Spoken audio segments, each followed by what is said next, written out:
CM Nayab Singh Saini ने फतेहाबाद को दी बड़ी सौगात। 313 करोड़ से ज्यादा के विकास कामों का उद्घाटन और शिलान्यास। वार्ड नंबर 13-14 में बूस्टिंग स्टेशन बनाने का किया ऐलान। फतेहाबाद के मिनी बाईपास का होगा जल्द नवीनीकरण। हरियाणा के विकास की विदेशों में भी हो रही है चर्चा। मुख्यमंत्री नायब सिंह सैनी ने फतेहाबाद वासियों को बड़ी सौगात दी है। सीएम ने 313 करोड़ रुपए से ज्यादा के विकास कार्यों का उद्घाटन और शिलान्यास किया है। मुख्यमंत्री ने वार्ड नंबर 13-14 में बूस्टिंग स्टेशन बनाने और फतेहाबाद के मिनी बाईपास के नवीनीकरण की घोषणा की है। सीएम नायब सिंह सैनी ने कहा कि भुना को उपमंडल और भट्टू को तहसील बनाने पर सरकार की कमेटी विचार कर रही है। उन्होंने कहा कि जनता ने हरियाणा बनने के बाद प्रदेश में कई सरकारों के कामकाज को देखा है, लेकिन विकास के मामले में उनमें क्षेत्रवाद हावी रहा। हमारी सरकार ने हरियाणा एक हरियाणवी एक की भावना से प्रदेश के हर क्षेत्र में समान विकास किया है। हमने जिला, शहर और हल्के से ऊपर उठकर पूरे प्रदेश को एक दृष्टि से देखा है। क्षेत्रवाद और भाई भतीजावाद को छोड़कर हमने पूरे हरियाणा की तरक्की और खुशहाली के लिए काम किया है।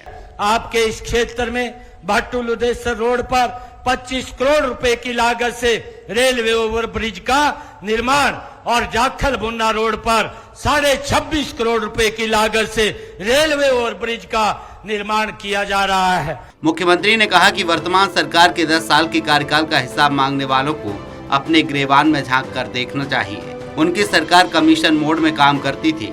सीएम ने कहा कि जिनके खुद के बही खाते खराब हैं, जिन्होंने भ्रष्टाचार भाई भतीजावाद को जन्म दिया और लोगों को उनकी हालत के ऊपर छोड़ने का काम किया, वे आज हमसे हिसाब मांग रहे हैं, जबकि हमारी सरकार मिशन मोड में काम करती है। उनके राज में भ्रष्टाचार चरम सीमा पर था। जिनके पास सिफारिश होती थी, पैसे होते थे, उन्हें ही सरकारी नौकरी मिलती थी, लेकिन बीजेपी सरकार ने मेरिट पर युवाओं को सरकारी नौकरियां देने का काम किया है। हमने प्रदेश के भय, भ्रष्टाचार, भाई भतीजावाद, क्षेत्रवाद से मुक्त करके विकसित प्रदेश बनाया है।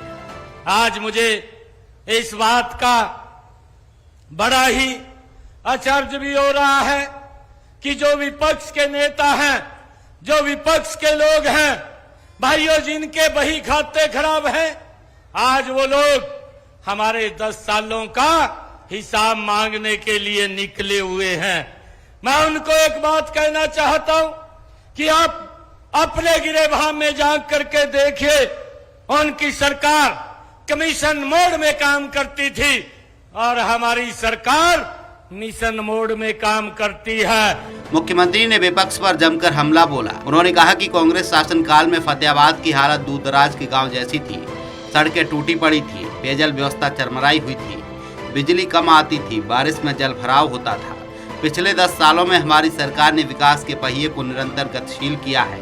हमारी सरकार ने पिछले 10 सालों में प्रदेश में 4 और 6 लेन हाईवे का जाल, बाईपास, फ्लाईओवर और रेलवे ओवरब्रिज, अंडरब्रिज बनाने का काम किया है। आज हरियाणा के विकास की देश ही नहीं, विदेशों में भी चर्चा हो रही है। आज हरियाणा में विकास की देश की नहीं, विदेशों में भी चर्चा हो रही है और ये लोग आज हमारा हिसाब मांग रहे हैं। भाइयों, मैं आप लोगों को आज फतेहाबाद जिले की बात करने के लिए मैं आज यहाँ पर आप लोगों के बीच में आया हूँ। मुख्यमंत्री ने कहा कि हर जिले में एक मेडिकल कॉलेज खोलने के लक्ष्य को पूरा करने के लिए फतेहाबाद के रसूलपुर में संत शिरोमणि श्री गुरु रविदास राजकीय मेडिकल कॉलेज खोला जा रहा है। वहीं सेक्टर 9 में 45 करोड़ रुपए की लागत से 200 बेड के अस्पताल का निर्माण किया जा रहा है। टोहाना में भी 138 करोड़ रुपए की लागत से 100 बेड के 7 मंजिला अस्पताल का निर्माण किया जा रहा है। उन्होंने कहा कि हमने इस क्षेत्र के विकास को तेजी देने के लिए इसकी कनेक्टिविटी को बढ़ाने का काम किया है। मंडी, डबवाली, सिरसा, फतेहाबाद दिल्ली राष्ट्रीय राजमार्ग यहीं से गुजर रहा है। इसी तरह हांसी, महम, रोहतक रेलवे लाइन बन जाने से लोगों को दिल्ली के लिए एक और रेल कनेक्टिविटी मिल गई है। हिसार में बन रहा महाराजा अग्रसेन एयरपोर्ट केवल 35 किलोमीटर दूर है। इस तरह इस क्षेत्र को एयर कनेक्टिविटी भी मिल गई है। मुख्यमंत्री ने कहा कि हमारी सरकार ने अग्निवीरों को हरियाणा सरकार की सीधी भर्ती में आरक्षण देने का फैसला लिया है। उन्होंने कहा कि हरियाणा में पिछड़े वर्गों के लिए आय सीमा 6 लाख से बढ़ाकर 8 लाख रुपए कर दी है। इसके अलावा हरियाणा अंत्योदय परिवार परिवहन योजना में 84 लाख गरीबों को हरियाणा रोडवेज की बसों में सालाना 1000 किलोमीटर तक मुफ्त यात्रा का लाभ दिया है। उन्होंने कहा कि हमने प्रधानमंत्री नरेंद्र मोदी के विजन के अनुरूप सबका साथ, सबका विकास और हरियाणा एक हरियाणवी एक के मूल मंत्र पर चलते हुए पूरे हरियाणा और प्रत्येक हरियाणवी के समान विकास का बीड़ा उठाया। उन्होंने कहा कि हमारे कार्यकाल का हिसाब तो वो युवा देते हैं जिन्हें बिना खर्चे और पर्ची के सरकारी नौकरी मिली है। वो गरीब व्यक्ति दे रहा है जिसका इलाज आज मुफ्त में हो रहा है। Bureau report, Swaraj express.